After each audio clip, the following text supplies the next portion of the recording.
Hi friends, मैं हूं भावेश परमार। आप ही की तरह एक एससीआई पेशेंट हूं और आप सभी मेरे एससीआई भाइयों का मेरे यूट्यूब चैनल के ऊपर स्वागत करता हूं। फ्रेंड्स, मैं जितने भी अपने एक्सरसाइज के वीडियो यहां पर मेरे चैनल के ऊपर रखता हूं वो मेरे थेरापिस्ट के गाइडेंस के हिसाब से ही रखता हूं और मैं अपने सभी ऐसे भाइयों को भी वही खास गुजारिश करता हूं कि आप भी एक बार वो एक्सरसाइज करने से पहले अपने फिजियोथेरापिस्ट का कंसल्ट जरूर करें। नमस्कार दोस्तों, फिर से आप लोगों के सामने एक बहुत ही महत्वपूर्ण वीडियो। दोस्तों, स्पाइनल कोड इंजरी में ये आज का जो वीडियो मैं आप लोगों के सामने रखने जा रहा हूं वो वीडियो आप लोगों के सामने इतना असरकारक और इतना ही हेल्पफुल रहेगा कि जो करने से आप में मूवमेंट 110% आएगा। ठीक है, क्योंकि वीडियो के हेडिंग में ही लिखा हुआ है कि basic exercise for spinal cord injury for getting a movement. ठीक है, तो ये इसीलिए है क्योंकि दोस्तों आप जो भी ये जितने भी यहाँ पे ये वीडियो देख रहे हैं मोस्ट ऑफ 95% तो स्पाइनल कोड इंजर्ड ही होंगे। ठीक है, ज्यादातर पेशेंट ऐसे ही होते हैं कि जिनको चोट लगने से, इंजरी से, कोई और इन्फेक्शन से, कोई ट्यूमर से, ठीक है, स्पाइन में पानी भर जाने से, ऐसी अलग अलग तरीके से स्पाइनल कोड की इंजरी होती है। बहुत से पेशेंट मुझे ऐसे भी क्वेश्चन करते हैं कि सर मेरा ऑपरेशन नहीं हुआ है। कुछ लोग ऐसे बोलते हैं सर मेरे को स्पाइनल इंजरी नहीं है। कुछ लोग ऐसे बोलते हैं कि सर मेरे को तो कोई ऐसी बचपन से तकलीफ नहीं थी। भाई जो भी हो, लेकिन अभी जो आपका मूवमेंट स्टॉप हुआ है, आपकी सेंस का इश्यूज हुआ है, तो वो तो इसीलिए हुआ है ना। ठीक है, मेन चीज ये है कि आपकी मूवमेंट स्टॉप हुई है, आपकी सेंस गई है, जिस वजह से आप अपने डेली रूटीन की एक्टिविटीज नहीं कर पा रहे हैं। ठीक है, अब क्या है कि जो गया है, जो हम पे बीता हुआ है या हमारे साथ जो अनहोनी हुई है उसको भूलना है और उसको रिकवर कैसे करना है उसके ऊपर सोचे, ना कि दूसरी सब क्वेश्चन आंसर में पड़े, ना मेरे से या ग्रुप में दूसरे कोई भाइयों बहनों के साथ चर्चा में जाए। ठीक है, तो आपको वापिस में मेन टॉपिक के ऊपर लाऊं कि हम बचपन से स्पाइनल कोड इंजर्ड पेशेंट नहीं थे। मतलब कि जो भी चलने की कोशिश करे उनको एक सेकंड के लिए स्टॉप करता हूं कि आप रुक जाइए। क्यों? कि आप चलना भी तो भूले नहीं है ना बचपन से। ठीक है, पहले आप फोकस करें कि जो चीज गई है, ठीक है, मतलब क्या गया है आपका मूवमेंट, दूसरा क्या गया है आपकी सेंस, वो लाइए ना। जब आपकी मूवमेंट आएगी, जब आपकी सेंस आएगी, चलना तो ऑटोमेटिक आएगा। लेकिन ये किसी के दिमाग में जाता नहीं है। बस सीधे यूरिन के ऊपर कंट्रोल ला देना है, सीधे ही आपको बैक पेन खत्म कर देना है, सीधे ही आपको चलना है, सीधे ही दौड़ना है, स्टिक लेके निकल पड़ते, वॉकर लेके निकल पड़ते। ऐसे करेंगे तो ऊपर से आपका आया हुआ जो थोड़ा बहुत भी रिकवरी है वो भी चला जाएगा, या उसमें कोई नुकसान होगा, कोई लिगामेंट इंजरी होगी और कोई फ्रैक्चर होगा और कोई इन्फेक्शन होगा, वो तो सब समझो। अब स्पाइनल इंजरी में दूसरे भी अदर बहुत सारे प्रॉब्लम्स होते हैं दोस्तों। ठीक है, जो लोग चलते हैं उनको ऑलरेडी पता होगा, वो सिर्फ वीडियो बनाने के लिए बना के रख देते हैं, बैकग्राउंड में म्यूजिक डाल देते हैं, वो सब करते हैं। ठीक है, मैंने भी काफी गलतियां की है, वो भी मैं आप लोगों के सामने एक्सेप्ट कर रहा हूं। लेकिन मेन चीज क्या है दोस्तों कि उसके पीछे भी एक बहुत बड़ा बुरा इतिहास होता है। ठीक है, जैसे कि आप चलते हो तो एक तो सबसे बड़ा मेन क्या है कि लोग एक चलने के लिए जो उतावले होते हैं, ये आप फोटो में देखिए कि बस अपना एक ये कैलिपर होता है, अभी ग्रुप में इसके बारे में भी डिस्कस हो रहा है बहुत सारा कि कैलिपर, तो कैलिपर के सहारे आप खड़े हो जाते हैं और बोलते हैं कि सर हम आधा आधा घंटा तक खड़ा रहते हैं। ये मेन क्वेश्चन है, लेकिन फिर भी हमारा बैलेंस नहीं आता है। सर हम आधा आधा घंटे तक खड़े रहते हैं लेकिन हमको कुछ फील नहीं होता है।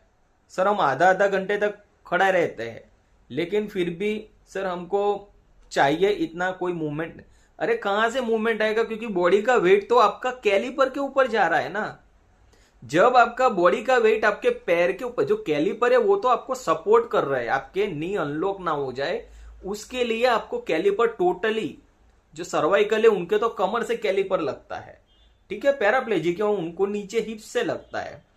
ठीक है, यानी कि जो HKFO है या KFO है वो आपको बॉडी को मतलब कि बॉडी के जो लोअर लिम्ब है उसको सपोर्ट करते हैं, ठीक है, कि वो आपका जो बॉडी का लोअर लिम्ब है वो टेढ़ा मेढ़ा ना हो जाए, इसलिए आपको स्टेटिक पोजीशन में रखते हैं।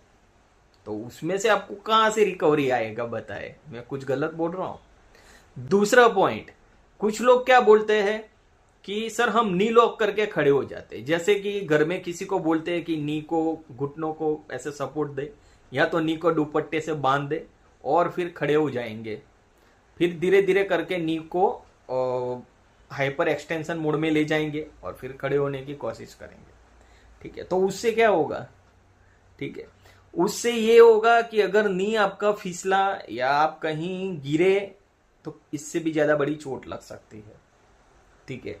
तो उसको भी आपको काफी संभालना है। ये सब हम करके बैठे, ये सब करने से मूवमेंट नहीं, एक सिर्फ हमें उम्मीद मिलती है, लेकिन ऐसे उम्मीद से कुछ नहीं। मेन चीज है वो है हमको मूवमेंट निकालना, मेन चीज है वो है हमको सेंस जनरेट करना। जब तक ना आपकी सेंस जनरेट होगी, ठीक है, जब तक आपके ना मूवमेंट आएगी, तब तक ये सब करने से आपको कुछ नहीं है, क्योंकि मेन तो यही है ना, मूवमेंट एंड सेंस, ठीक है। और तीसरी चीज ये है कि कुछ लोग ऐसा बोलते हैं कि सर हम कैलिपर लेकर आधा आधा घंटे तक चलते हैं, ठीक है, जो डबल बार है उसमें भी हम चलते हैं। तो ऐसे चलने से क्या होगा बताओ, आप अपने पैर के सहारे तो नहीं चल रहे हो, आप तो हिप हाइक करके चल रहे हो, राइट। आप अपने पैर के सपोर्ट से चल रहे हो नहीं, आप कैलिपर से वो जो सर्कस में चलते हुए ऐसे चल रहे हो, मूवमेंट के सहारे नी फ्लेक्शन एक्सटेंशन करके तो नहीं चल रहे हो। तो वो भी तो आपके लिए रिस्क वाली ही चीज है, उसमें भी आप चल तो सीधे ही रहे हो, बिल्कुल ऐसे पंजे उठाकर, एंकल को उठाकर, नी को फ्लेक्शन एक्सटेंशन करके तो नहीं चल रहे हो, ठीक है। तो कहां से आपका वॉकिंग इंप्रूव हो, ठीक है। ये तब आपकी ये सारे स्टेज है कि जब आपके पैरों में सेंस आना शुरू हो, थोड़ा बहुत भी आपके जांघों तक या घुटनों तक सेंस आए, जांघों तक, घुटनों तक थोड़ा बहुत मूवमेंट जनरेट हो, थोड़े मसल्स आपके जो फ्लैसिड मोड में आए उनमें टोन बने, ठीक है, उसके बाद आप करोगे तो आपको काफी हेल्पफुल रहेगा। लेकिन वो आए बगैर आप सिर्फ जोकर की तरह ऐसे चलते रहोगे तो वो आपके लिए काफी नुकसानदायक होगा।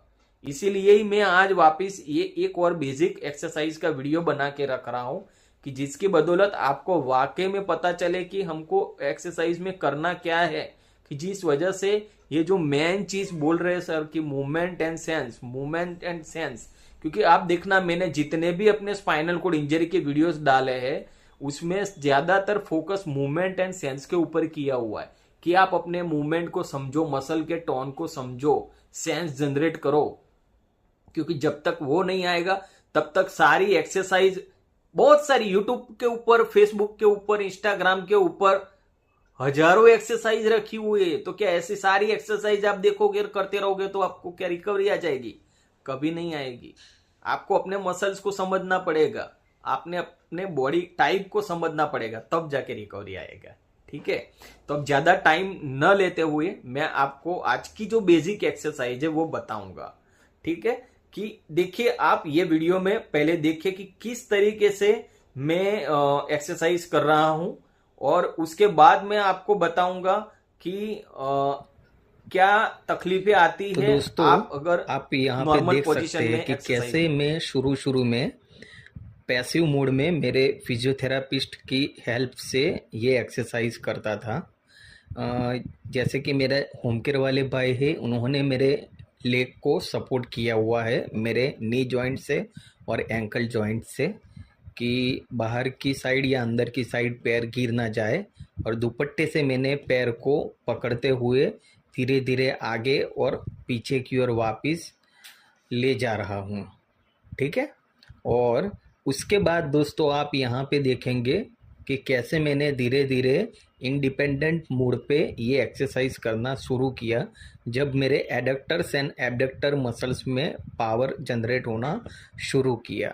यहाँ पर भी आप देख सकते हैं कि किस तरीके से मैंने एंकल जॉइंट से थोड़े ऊपर दुपट्टे को बांधा हुआ है, और उसके बाद मैंने नी जॉइंट्स के ऊपर की ओर वापस वही दुपट्टे को ट्विस्ट लेकर एडक्टर एंड एबडक्टर मसल्स को पूरा सपोर्ट देते हुए धीरे धीरे बिल्कुल अपने मसल्स के पावर को और टोन जितना भी जनरेट हुआ है, जैसा भी बना है, उसका सहयोग लेते हुए मैं अपने बेसिक एक्सरसाइज के मोड के ऊपर आगे जा रहा हूँ। तो दोस्तों, ये एक्सरसाइज करते वक्त तकलीफें भी बहुत सारी आती है, जैसे कि यूरिन लीक हो जाता है, ठीक है, बार बार हमको खींचाव तनाव भी आता है, दूसरे पैर में झंझनाहट वाइब्रेशन हो जाता है, ठीक है, पैर स्टिफनेस हो जाती है, ठीक है। तो ये सारी तकलीफ़ों के बीच में कभी कभी स्टूल पास की फीलिंग आ जाती है, स्टूल भी हो जाता है, ठीक है। तो ये सारी तकलीफ़ें तो आती रहती, लेकिन फिर भी एक दिमाग के अंदर फोकस रखते हैं कि अभी हमने 10 सेट हमको करने हैं तो करने हैं।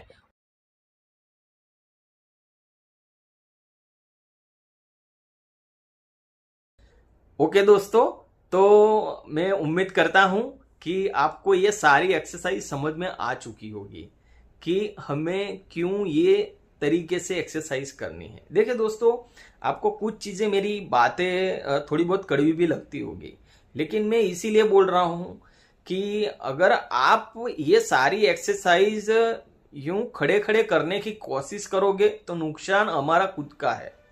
कैसे है कि अगर हम स्टैंडिंग पोजीशन में एक्सरसाइज करने जाते हैं तो हमें ये सारे इक्विपमेंट पहनने में टाइम जाता है। इक्विपमेंट पहनने में हमको रेसिस वगैरह होते हैं नी जॉइंट के आसपास, एंकल जॉइंट में, हिप मसल्स में, ठीक है, कि उसकी वजह से हमको चोट लग सकती है, उसका भी इन्फेक्शन लग सकता है, ठीक है।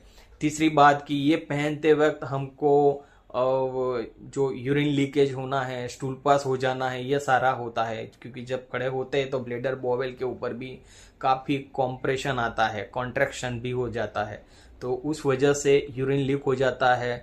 और जो हमारे नीचे की फरस है वो गंदी होती है, हमारे आसपास जो भी हमको सपोर्ट करने लोग होते हैं वो भी हमसे दूर कभी कभी हो जाते हैं, ठीक है, फिसलने के चांसेस हो जाते हैं। जल्दबाजी में अगर बेड के ऊपर शिफ्ट होते हैं तो नीचे तो कैलिपर पहना हुआ है तो आप नी फोल्ड करके तो नहीं बैठ सकते, आपको इंक्लाइन पोजीशन में बैठना पड़ता है, तो वो कंडीशन में भी आपको गिरने के चांसेस हो जाते हैं। बेड गंदे होते हैं क्योंकि आपके शॉर्ट्स वगैरह गंदे हो जाते हैं, तो ऐसी बहुत ही अनहाइजेनिक कंडीशन खड़ी होती है कि जिस वजह से आपको इन्फेक्शन भी होते हैं। तो उसीलिए मैं बोल रहा हूं कि जो एक्सरसाइज दोस्तों आप स्लीपिंग पोजीशन में, मतलब कि सुपाइन पोजीशन में कर सकते हो, ठीक है, तो वो स्टैंडिंग पोजीशन में करने का रिस्क क्यों ले रहे हो? जब आपका सुपाइन पोजीशन में मूवमेंट एंड आपका सेंस आ जाता है, ऐसा नहीं बोल रहा हूं 100%, लेकिन 10-20% भी जब पंजा थोड़ा बहुत भी हिलने का शुरुआत होता है, so that is a starting of your recovery, ठीक है। तो वो आपकी रिकवरी का पहला स्टेज है। यूरिन कंट्रोल में भी मेरे को वही सब क्वेश्चन करते रहते कि सर कैथेटर निकल गया लेकिन वो रिकवरी थोड़ी है। मैं बोलता हूं कि भाई लोग ऐसे है कि जिनका 6 साल 8 साल 10-10 साल तक कैथेटर नहीं, एक ड्रॉप यूरिन नहीं आता है, उनको जाके पूछो कि रिकवरी किसको बोलते। आपको एक दिन में यूरिन बंद कर देना है, कैसे होगा बंद बताओ? तो वो तकलीफ है। लोग इंजरी को समझ ही नहीं पाए आज तक कि रिकवरी एक्चुअल बोलते किसको है। जब बुरे दिन थे, जब तकलीफें थी, तब लोग ऐसा बोलते थे कि सब ये सहा नहीं जा रहा है। अब थोड़ी अच्छी हुई तो बोल रहे अभी इतना तो है इसमें क्या हो गया, इससे और अच्छा होना चाहिए, ठीक है। कैथेटर निकल गया तो सर यूरिन लीकेज हो रहा है, फिर यूरिन लीकेज बंद होगा तो बोले कंट्रोल अभी इतना 100% नहीं आया, बोले CIC कर रहा हूं सर, बोले कॉन्डम कैथेटर यूज कर रहा हूं। तो ये सब में वही चीज है, आप अपने बॉडी को सेफ जोन में ले जाकर एक्सरसाइज करने की कोशिश करते हो तो रिकवरी आएगा कहां? प्रॉब्लम फेस करो यार, ठीक है। जब तक प्रॉब्लम आप फेस नहीं करोगे तो रिकवरी कहां से आएगा? हम भी 4 साल से लग गए, हमें भी थोड़ी कोई शौक हो रहा है, ये स्पाइनल इंजरी है, ये कोई थोड़ी बुखार की गोली है खा ली और 4 दिन में बुखार चला जाएगा। समझो इंजरी को। जिनको रिकवरी आती है उनको 2-4 महीने में भी आती है, कुछ लोगों को 2-4 साल में भी आ जाती है, कुछ लोगों को 5-10 साल में आती है रिकवरी आती है, लेकिन हर एक के बॉडी टाइप के, इंजरी के टाइप के हिसाब से आती है। अब आपके स्पाइन में कोई घुस के नहीं आया है, न एमआरआई 100% डिफाइन करके बोलते हैं कि एक्चुअली क्या हुआ है आपको, ना वर्ल्ड का कोई भी स्पाइन स्पेशलिस्ट भी आपको बोल देता है। ठीक है, हमारा दिमाग ही हमको बोलता है, और आपको खड़ा करने वाला भी एक ही इंसान है, और वो है आप खुद। आपको खुद को अपने आप को खड़ा करना है, कोई आपको खड़ा करने नहीं आएगा। मैं मोटिवेशनल वीडियो एक्सरसाइज से भी ज्यादा डालता हूं, वो उसीलिए डालता हूं कि आप सब मोटिवेट हो। ठीक है, तो मैं ज्यादा टाइम नहीं लूंगा। आज का दिन का बस यही मेरा बेसिक एक्सरसाइज का वीडियो था, और ये बहुत बहुत बहुत महत्वपूर्ण वीडियो है दोस्तों। मैं तो बोलता हूं कि दोपहर में जब भी आप फ्री हो, आप यही एक्सरसाइज करें, सिर्फ 10 सेट करें, फिर रेस्ट ले, फिर वापिस 10-15 मिनट बाद 10 सेट करें। आपकी स्ट्रेंथ के हिसाब से कर सकते हैं, ठीक है, लेकिन ऐसा नहीं कि 100, 200, 500 कर दिया। 10 के 2-3 सेट करिए, बहुत। हमको पता है हमारे बॉडी में क्या चल रहा है, ठीक है। और जो भी करे आप अपने फिजियोथेरापिस्ट की हेल्प से करें, तो आपको रिकवरी 100% आएगा।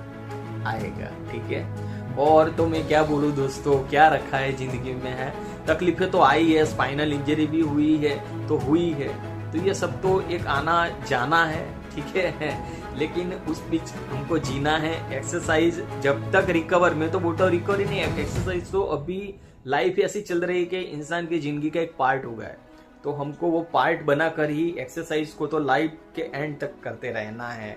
खुश रहना है, मस्त रहना है, चुस्त रहना है। हमारे सोशल मीडिया पे जितने भी पेज है, यूट्यूब है, फेसबुक है, इंस्टाग्राम है, गूगल है, हमारा व्हाट्सएप है, ठीक है, उस सबको लाइक शेयर करें, दूसरे हमारे जैसे फाइनल भाइयों बहनों तक पहुंचाए कि उनको भी सही मायने में हेल्प मिल सके, और ज्यादा से ज्यादा उसको रिव्यूज दे, ठीक है। और हौसला कभी मत हारिएगा। आप सबको मेरा बेस्ट